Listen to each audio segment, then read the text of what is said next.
Assalamualaikum warahmatullahi wabarakatuh. In this opportunity, I would like to present data analysis, focus on qualitative analysis. So, qualitative data can be observed and recorded. This data type is non-numerical in nature. This type of data is collected through methods of observations, one-to-one interviews, conducted focus groups, and similar methods. Qualitative data in statistics is also known as categorical data or data that can be arranged and categorically based on the attributes and properties of a thing or a phenomenon.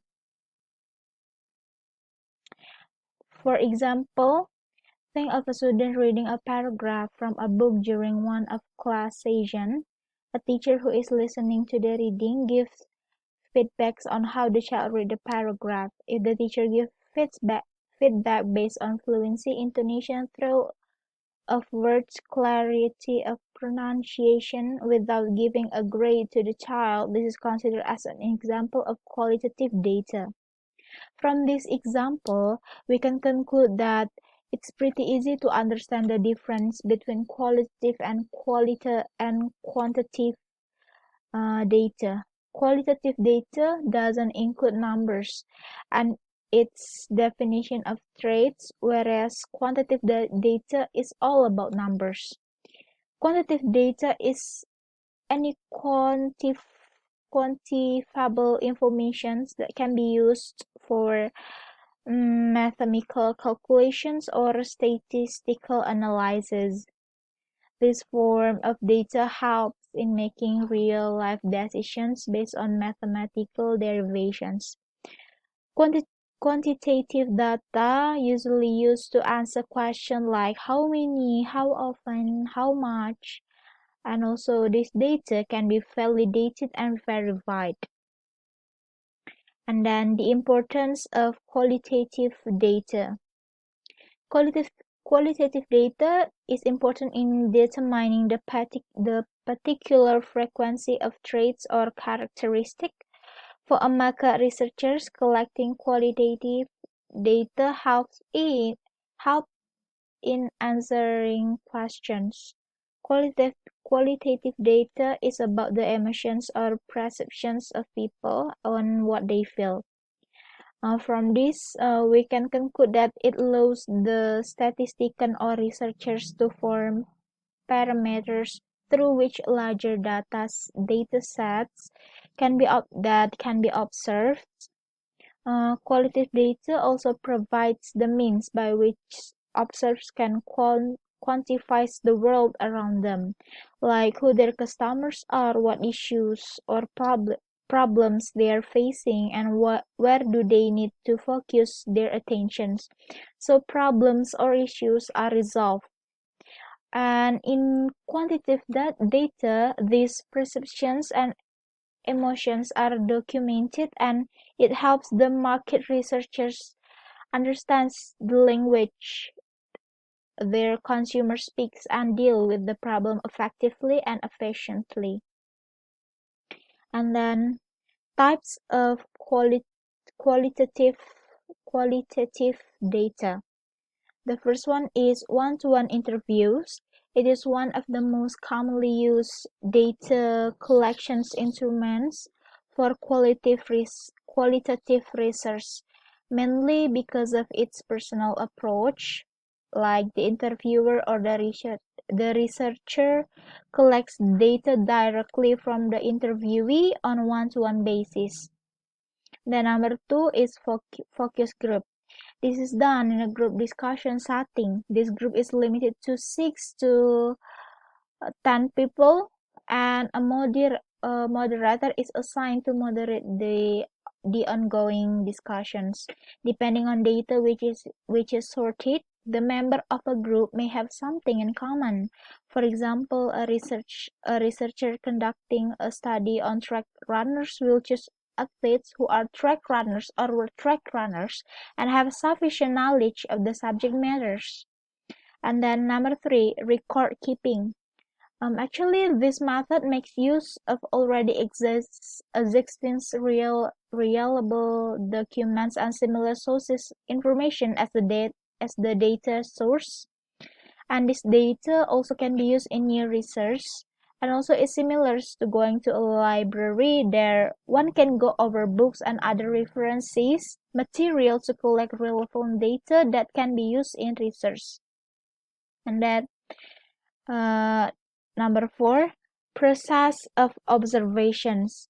In this qualitative data collection method, the researcher immerses himself or herself in setting where his respondents are take down notes. This is known as the process observations. Besides taking notes, other documentation methods such as video and audio recording, photography, and similar method can be used. Then number 5, longitudinal studies. This data collections methods is performed on the same data source repeatedly over an extended period. It is an observational research method that goes on for a few years and in some cases can go on even decades. This data collection method aims to find correlation through an empirical study of subjects with common traits. And then the last one is case studies. In this method, data is gathered by an in-depth analysis of case studies. The versatility of this method is demonstrated in how this method can be used to analyze both simple and complex subjects. The strength of this method is how judiciously it uses a combinations of one or more qualitative data collections and methods to draw inferences. And then there are two main approaches. Number 1 is deductive approaches. Researchers can use the questions as a guide for analyzing the data. This approach is quick and easy, can be used when research has a fair idea about likely responsive that she or he is going through to receive from the sample of populations. And number 2 is inductive approach. It is more time consuming than deductive approach and a thorough approach to qualitative data analysis. An inductive approach is often used when a researcher has a very little or no idea of the research phenomenon. Okay, step 2, qualitative data analysis. Number 1 is arrange your data. Actually, it is really essential that a researcher need to transcribe the data collected, and then analyzing your data and arrange it systematically.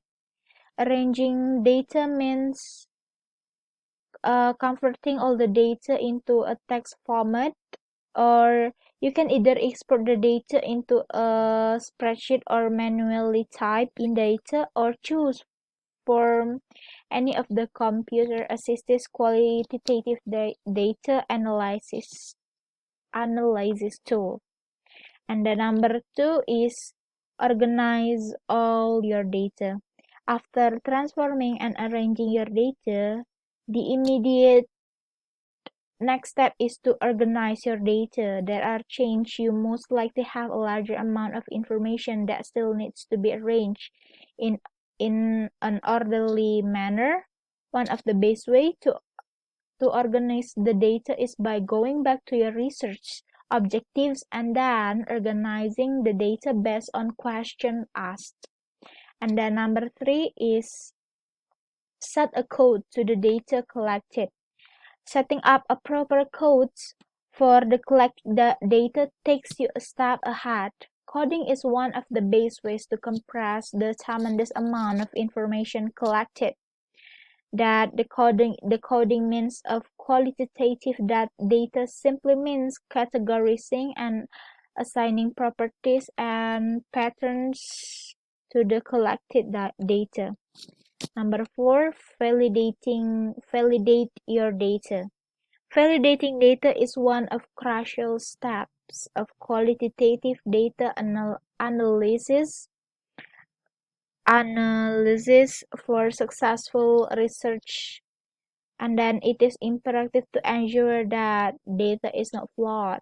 Please note that the data validation is not just one step in qualitative data analysis, but this is a recurring step that needs to be followed throughout the research process.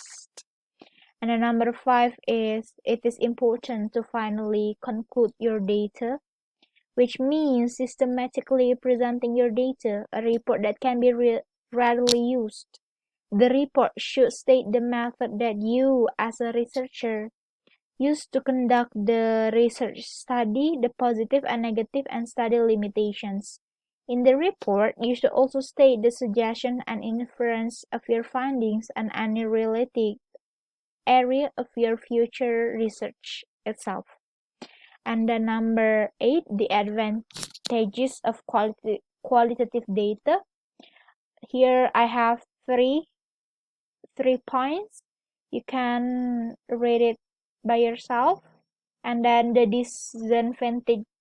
disadvantages of qualitative data, you can read it by yourself also, and then finish. So thank you for watching this video. I hope this video is useful. Thank you so much. I'm Meriesca. See you.